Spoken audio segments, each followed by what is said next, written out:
అందరికీ నమస్కారం. నా పేరు అరిగల శివరాం ప్రసాద్ రాజా. నేను బెజవాడ బార్ అసోసియేషన్ జనరల్ సెక్రటరీని.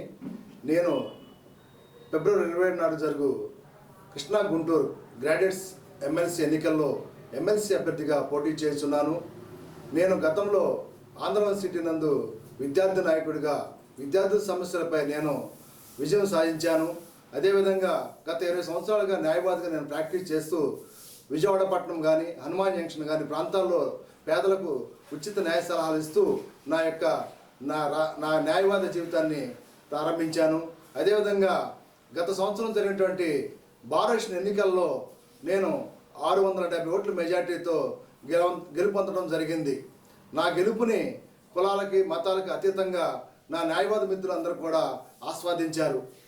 నీతి నిజాయితీ నిబద్ధత అనే ఎజెండాపై నేను గత 50 సంవత్సరాలుగా ప్రయాణిస్తున్నాను. నా తండ్రి గారు అరిగల సుందరరావు గారు టీచర్ అవడం వల్ల నేను నీతి నిజాయితీగా నేను జీవిస్తున్నాను. అదేవిధంగా మరి న్యాయవాదుల సమస్యలపై కూడా గత సంవత్సరం నుంచి అంత ముందు కూడా నా 20 సంవత్సరాల ప్రస్థానంలో నేను ఎంతో న్యాయవాదులు సహకరిస్తున్నాను. ఈరోజు జరుగు ఎన్నికల్లో నేను కృష్ణా గుంటూరు జిల్లాల మరి న్యాయవాదులు అందరూ కూడా నాకు మద్దతు తెలియజేసి ఉన్నారు. అదేవిధంగా ఈరోజు సమాజంలో చూస్తే ప్రధానంగా మరి జాబ్ రిక్రూట్మెంట్ లేదు. జాబ్ రిక్రూట్మెంట్ కోసం నేను నా గళాన్ని మీ గళంగా నేను శాసన మండలిలో మాట్లాడతాను. అదేవిధంగా న్యాయవాదులకి గుర్తింపు కోసం న్యాయవాదుల రక్షణ చట్టం తీసుకొస్తాను మీ అందరి సహకారంతో. ఇంకో విషయం చెప్పాలంటే ప్రైవేట్ స్కూల్స్లో పనిచేసేటువంటి టీచర్స్కి మినిమం స్కేల్ తీసుకురావాలి. అదేవిధంగా పని గంటలను కూడా ఫిక్స్ చేయాలి. ఎందుకంటే వారి శ్రమను దోపిడీ చేసి ప్రైవేట్ యాజమాన్యాలు ఎంతో బాధకు గురి చేస్తున్నాయి. నా మిత్రులు చాలామంది కూడా నేను మాట్లాడినప్పుడు కనీసం ఒక ఆదివారం అన్న నాతో ఫ్రీగా మాట్లాడమంటే చాలామంది టీచర్స్ నాతో వెలబర్చారు. మాకు కనీసం టైం ఉండలేదు, మేము చాలా ఇబ్బందులు పడుతున్నామని చెప్పన్నారు. అదేవిధంగా మరి ఉపాధ్యాయులకు మరి ఏరియర్స్ విషయంలో మరి ఎంతో కాలం నుంచి వేరియర్స్ కూడా పెండింగ్ ఉండే. మరి గతంలో వర్క్ చేసినటువంటి కృష్ణా గుంటూరు ఎమ్మెల్సీ అభ్యర్థులు కూడా ఎప్పుడు కూడా ఒక కామన్ ఎజెండాపై కానీ కామన్ ఇష్యూపై కానీ ఎప్పుడు కూడా వాయిస్ వినిపించలేదు. నేను నా విద్యార్థి ప్రస్థానంలో న్యాయవాదిగా ఒక లీడర్గా మరియు న్యాయవాదుల మధ్యన ఒక లీడర్గా ఎదిగాను. నేను ఈ సమస్యలన్నింటి కూడా అవపోసం పోశాను. సమాజానికి మంచి చేయాలని తలంపుతో నేను రేపు జరగబోయే ఎన్నికల్లో ఎమ్మెల్సీగా కంటెస్ట్ చేశాను. మిత్రులారా ఆలోచించండి.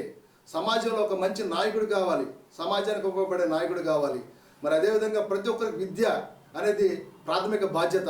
అదేవిధంగా వైద్యం ప్రాథమిక బాధ్యత. చాలా సమస్యలు ఉన్నాయి. ఈ సమస్యల గురించి మనం మాట్లాడుకోవాలంటే మీ వాయిస్ శాసన మండలిలో ఉండాలి, పెద్దల సభలో ఉండాలి. పెద్దల సభలో ఈ యొక్క ఎమ్మెల్సీ గ్రాడ్యుయేట్స్కి ఎందుకు ఇచ్చారంటే కులాలకు మతాలకు రాజకీయ పార్టీలకు అతీతంగా ఒక ఎమ్మెల్సీ అభ్యర్థిని ఎన్నుకోవాలి. అందుకనే రాజకీయ పార్టీలకు గుర్తులు లేవు ఈ ఎమ్మెల్సీ జరిగే ఎన్నికల్లో. కాబట్టి మీరందరూ ఆలోచించండి.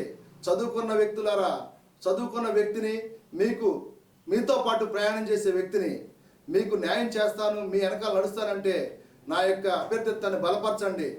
నేను న్యాయవాదిగా విద్యార్థి నాయకుడిగా నేను అందరికీ సేవ చేసి ఉన్నాను. ఒక్కసారి నా అభ్యర్థిత్వాన్ని మీరు బలపరిచి రేపు 27 తారీఖు నాడు జరగబోయే ఎమ్మెల్సీ ఎన్నికల్లో నాకు మొదటి ప్రాధాన్యత ఓటు వేసి నన్ను అఖండ మెజార్టీతో గెలిపించాలని కోరుచున్నాను. మీకు ఎప్పుడు 24 గంటలు 24/7 మీకు అందుబాటులో ఉంటాను. నేను అసలు ఈ డెసిషన్ రావడానికి కారణం నేను గతంలో గుంటూరు పట్టణంలో group 1 group 2 civil service coaching తీసుకోవడం జరిగింది. ఆ రోజుల్లో రిక్రూట్మెంట్ ఎప్పుడు వస్తుందో తెలియదు. వచ్చిన రిక్రూట్మెంట్ ఇన్ టైంలో జరిగేది కాదు, పోస్ట్ పోన్ చేస్తూ ఉన్నటువంటి పరిస్థితులు ఉండేవి. అలాంటి పరిస్థితుల్లో నేను పట్టుకున్న డబ్బులు ఆ రూముల్లో ఉండి 5-6 విద్యార్థులు అక్కడ చదువుకుంటూ ఉండేవాళ్ళం. మరి అది చాలా బాధాకరమైన పరిస్థితి. ఒక 6 నెలలు చదువుకున్న తర్వాత ఆ రిక్రూట్మెంట్ పోస్ట్ పోన్ చేసేవాళ్ళు. మా పరిస్థితి ఏంటి, మా విధానం ఏంటి అనే దాంట్లో అంబిక్విటీతో అందరం కూడా బతికి మరి నేనే చాలా బాధలు ఫేస్ చేశాను. ఆ తర్వాత న్యాయవాదిగా నేను ఆంధ్ర యూనివర్సిటీలో లా కంప్లీట్ చేశాను. 20 సంవత్సరాలుగా నేను ప్రాక్టీస్ చేస్తున్నాను. సమాజాన్ని మొత్తం చూస్తున్నాను. డెఫినెట్గా మంచి చేయాలనే కోరిక నాకు 20 సంవత్సరాల నుంచి కూడా ప్రేరేపిస్తుంది. అందరూ ఆలోచించండి. ఒక మంచి నాయకుడిని సమాజానికి ప్రమోట్ చేయాలని చెప్పని మీ అందరికీ హృదయపూర్వక నమస్కారాలతో తెలియజేసుకుంటున్నాను. నమస్కారం.